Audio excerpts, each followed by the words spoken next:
Okay, so here is a named tweet. It's called Finding God. Finding God.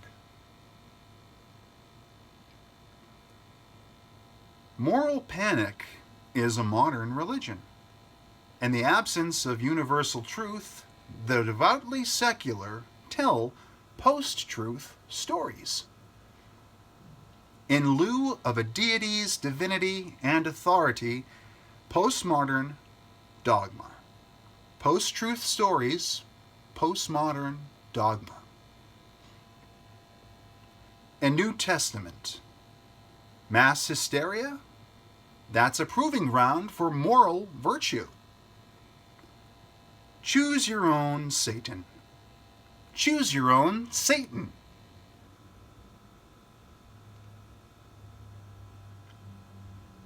So, finding God. I'd like to state up front that I am agnostic. I used to be an atheist when I was in my 20s, so now I consider myself to be agnostic. And that includes not only traditional religion, like Christianity or Islam, Judaism, Buddhism, Hindu. That's traditional religion. But then you also have modern religion. Check out my video, Modern Religions for Postmodern Prophets, for more information on that. But you have your postmodern ideologies, your belief systems that aren't necessarily to do with theology. Of course, whenever I talk about modern religion, I always get that question, well, how is social justice a religion? And I say it's not a religion. It's a modern religion. Just like censorship, global warming, institutions, which include academia, media, and state, and of course, as we're discussing in this tweet, moral panic. We also have outrage culture and celebrity. And I usually throw statistics in there just to add another layer, another frame, you may say, regarding placing faith over reason, since statistics are so easily manipulated and, of course, can be used to persuade we put our faith in this singular set of numbers when there might be a much larger picture of, as my friend Orlando might say, data points. There are many more data points out there, and sometimes statistics, as a modern religion, can be used to manipulate people and to give us a false sense of reality. And of course, it could be used for good, it could be used for bad. Modern religions aren't good or bad per se. I may be agnostic on most of them or all of them, and maybe even atheistic on a few, but I don't wish to judge on this channel. We don't try to judge people for their religious beliefs on this channel, or any of their beliefs really, unless they are strictly anti-human and they're very actively actionable things that they're doing. They're actually acting in the real world. There's actually a pretty big difference between hate speech and hate action. Now, hate speech is not a thing. Check out my video. Hate speech is not a thing, but hate actions, well, they manifest themselves in the real world. If they're actually hurting people and even killing them, harming them, I can't sanction that. But hate speech, of course, is an arbitrary, subjective thing in which people can say something is hateful, even if it's just descriptive and not prescriptive. So there's a whole other world there. But moral panic is a modern religion. So we are seeing a little bit of this combined with a real world actual danger in coronavirus, in COVID-19. Because you have a situation where we don't really know what's going on. The experts can't be trusted. People like me, not an expert, seek subject matter experts, especially for deep scientific data, if you might be scrubbing for. But, you know, nobody knows what's going to happen on coronavirus. It's a great place for people to put their faith into whatever seems to be working at that moment in time. May it be something like remdesivir or hydroxychloroquine, or if it's wearing a mask, washing your hands, social distancing, we have put our faith into these methods that, using common sense, you don't have to be a scientist or an expert to know that if you have something that can be transmissible from human to human, even if the WHO, the World Health Organization, may or may not have said that, they might have said the opposite, that it's not transmissible, we'll put them aside. Let's put the WHO completely aside. But we do have this big void and this situation where we have life and death. We have these moral equations. Is it more moral to wear a mask, or is it less moral? And of course, masks are designed to slow the spread from you, who you may be asymptomatic or other. They're designed to slow the spread from you to others. And of course, the implication is that anybody could have it. You could be diseased. That's the idea. You may be diseased, and you should wear a mask. Or you can choose not to wear a mask, which gets increasingly more difficult as there are these lockdown orders and mandatory mask policies. But that's just current events. We're going back to the past, to July 2019, for this tweet. Finding God. So in the absence of universal truth, the devoutly secular tell post-truth stories. So in essence, when you don't have God, you create him. You create the story. You cloak it in credentialism. You run it through academia. You have it. You indoctrinate people with this information. You provide the dogma. You preach the dogma of your modern religion in the schools. Because even though religion isn't really generally welcome in school, we've had certainly so many situations where someone says you can't wear a hijab or you can't pray in school. We've certainly seen a lot of that. But hey, the modern religion of social justice is just perfectly fine. It's okay if we talk about the modern religion of global warming. I learned as a youngin' that the ozone layer was depleted. There was a huge hole in the ozone layer. And of course, turns out that that was total bullshit. The modern religion of global warming is almost total bullshit. Of course, I don't purport to be unbiased on this channel. I am, of course, agnostic. And there are some elements of the modern religion that is global warming that hold true. We can't deny science. Don't be a science denier, as they tell you. But there's certainly other aspects that have been amplified unjustly. And of course, you can do your own research to figure out where you fall on that issue. Because that is one of the post-truth stories we are seeing from the devoutly secular. In the absence of God, well, we put in moral panic or global warming. We might use censorship to say what's good and bad. And of course, it's all arbitrary. It's decided by human beings. Because in their world, there is no God. There is no ultimate supreme being, a deity deciding what is morally good and what is morally or ethically, if you might say, if you're talking about rules and regulations, what is wrong. You don't have that. So you just do it and you decide for yourself. And then, well, you get enough street cred, you get the right credentials, you get a high position in an institution, and sooner or later, people start to just believe you on faith. They don't look at it through a lens of reason. And especially, there's a lot of incentive when you're promising moral virtue and universal truth to people. Well, of course, they're going to want to subscribe to that, especially if they see a lot of other people doing it. So in lieu of a deity's divinity and authority, we get postmodern dogma. Now, of course, as somebody that is nigh atheistic, someone that's generally agnostic, I'm kind of a Richard Feynman agnostic in that I'm essentially atheist, but I say I'm agnostic to be polite, because frankly I don't believe in God, but, technically, who am I to say? Who are you to say? No one's able to say definitively. That's why they call it faith. That's why we call it faith.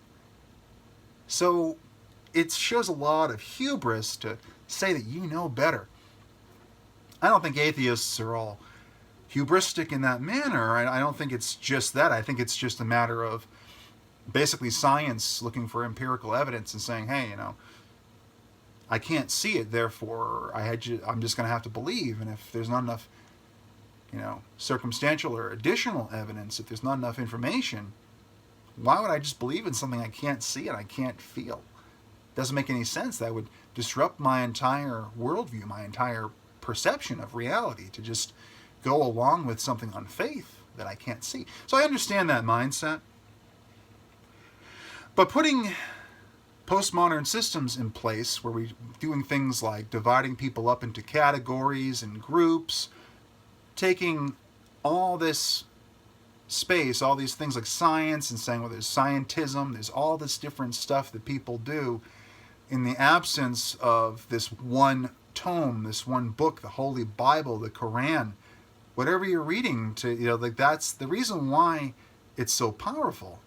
Is when you're looking to find God, it's so powerful because it's a singular source. You go to the source. You have books, you have notes, you have Bibles. We can't really say for sure what happened all those years ago. History is written by the winners. History is as good as the conscience of the person who writes it. So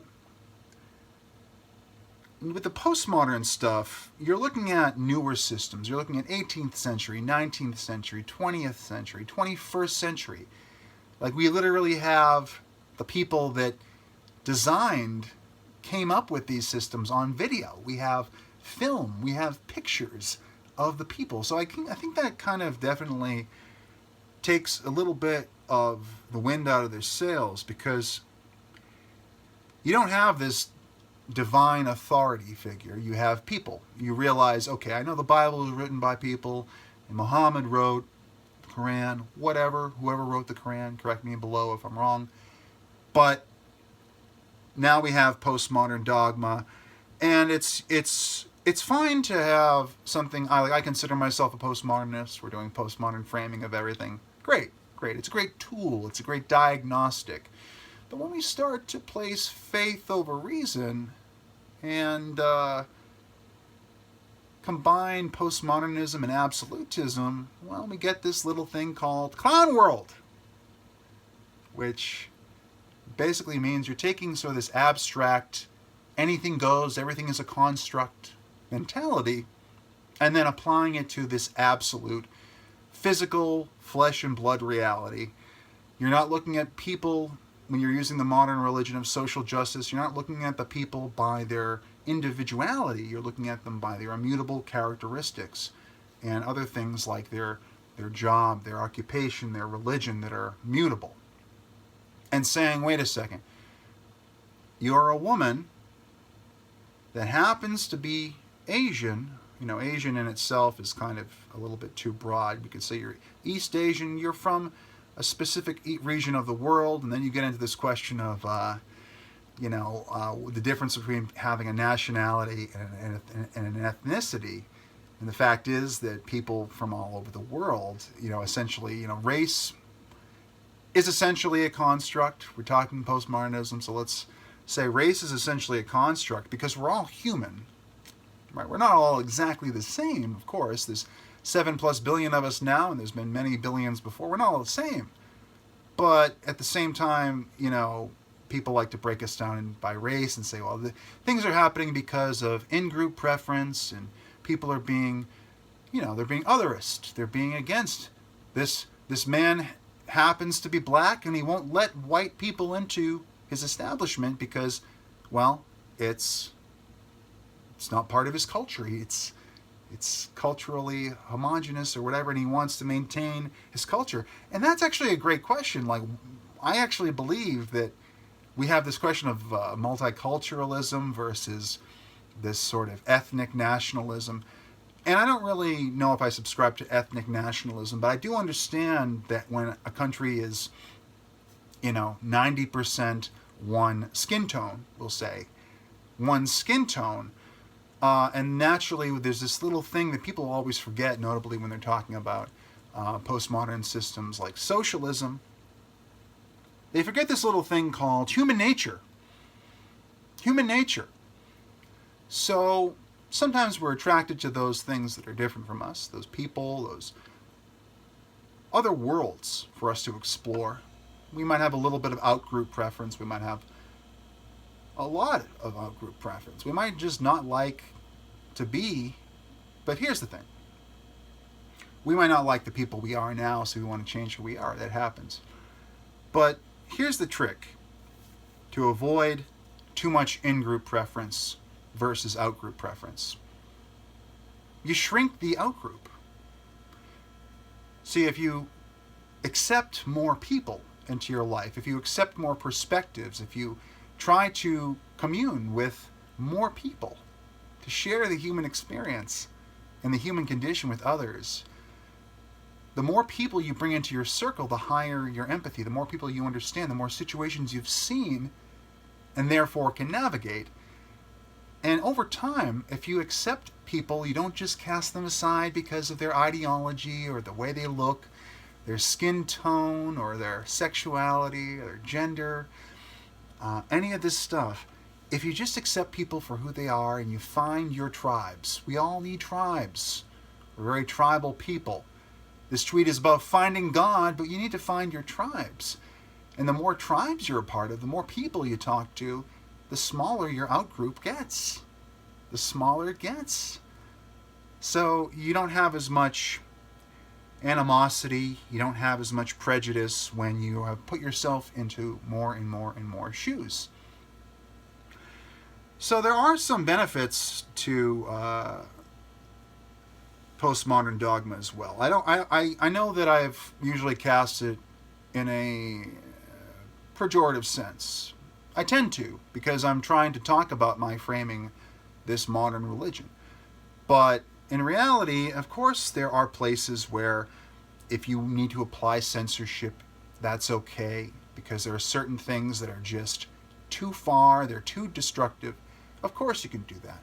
Moral panic, of course people have a reason to be morally panicked. There might be certain things that are just new to them, that they don't understand. They might be going against their culture.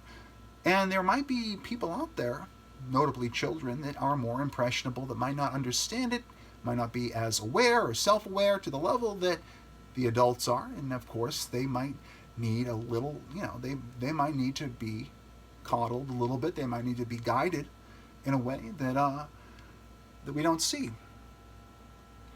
But we move on to the New Testament. The New Testament, so the problem is this moving goalpost thing. The problem, if we're going to go back into problems with postmodern dogma, is the moving goalposts. Because when you have a singular book, the Quran, you can love it or you can hate it. If you love the Quran, leave me a comment below. If you hate it, also leave me a comment below. But it's a singular tome that has a singular message. There might be some contradictions in it. There might be some things that are logically inconsistent. But it's a singular thing that, millions upon billions of people can agree on in terms of a method of finding moral virtue, of leading and living a better life. But with postmodernism, essentially anything goes. Essentially anything goes. So you have people that basically just start changing the goalposts and saying, well, no, this isn't enough. We need to add this. This is another layer. Here's some more linguistic propaganda. Here's some more sophistry to help facilitate whatever goals, whatever things we're trying to persuade towards. And so moral panic, mass hysteria, it's a New Testament, a proving ground of moral virtue, a choose-your-own Satan. So, like I said, with COVID, we have a pretty strictly defined thing. So people are using, of course, the masks and everything to virtue signal. It was inevitable, and people have divided up into subcategories. As a postmodernist, I'm used to dividing people up and figuring out where there's consistency between groups and all this stuff. I have to do it. I don't like to do it. It's hard work. but it's God's work. And I'm seeing that, a lot of the same people that would have called for censorship or had, been a bit morally heavy-handed in the past are the same people that want you to wear a mask and won't even want to open the country until we have a vaccine. Now, again, it's a morally virtuous position. The fewer the people that die, the better, right? We don't want people dying. That's obvious. That's common sense. But at the same time, of course, they may ignore the fact that people die for other reasons as well. Namely, the massive, massive unemployment and all the consequences that stem from that. So, but mass hysteria does offer a proving ground because usually there's a place of chaos. Where there's chaos, it's easier for emotion to take over. And persuasion in a post-truth realm is much easier when people's emotions are all jumbled up. They don't know which way to turn. They'll look for the nearest lighthouse, the first beacon of hope. And especially if they don't have God to turn to, if they don't have a higher power to aspire to, a higher level of awareness and understanding, someone to look to, a mother figure or a father figure that can give them the power, the positivity to win, they'll turn to other people. Other people like the prophets and popes of the modern religion of moral panic. And they'll tell you, hey, if you do this, you're saving people. If you do that, you're harming things. And, hey, it might be true. It might be false. Just like what I say in these videos, it might be true, it might be false. But when you place faith over reason, it's a dicey prospect because reason is how we determine what reality truly is. We actually dig down. We get pedantic, they might say. We climb the pedant tree and find further information, more detail, and more reasons, more factors into why things happen. When it's faith, and you just say, okay, we need to be panicked. I don't know why, but this expert that I trust, this prophet of the modern religion, they say, the news says it. My friends and family are saying it. I haven't thought it through. I haven't put the time in to actually come to a solution, but I'm going to panic. And I'm going to point the finger at anybody that tries to tell me to stop, because I'm doing the right thing. By telling you to stop listening to heavy metal music, I am doing the right thing. You could become a Satanist. And so they choose their own Satan. This is a very broad statement. Choose your own. It's open-ended. Choose your own Satan. So whatever you find to be alarming or new and potentially morally damaging can become the new Satan of your modern religion. It doesn't matter what it is. There is no logical consistency because we're talking about postmodernism. We're talking about creating this construct and then just subscribing to it, going into it. And again, sometimes it might be for good and sometimes it might be for bad, but it's the system. So I hope this tweet helped you find God.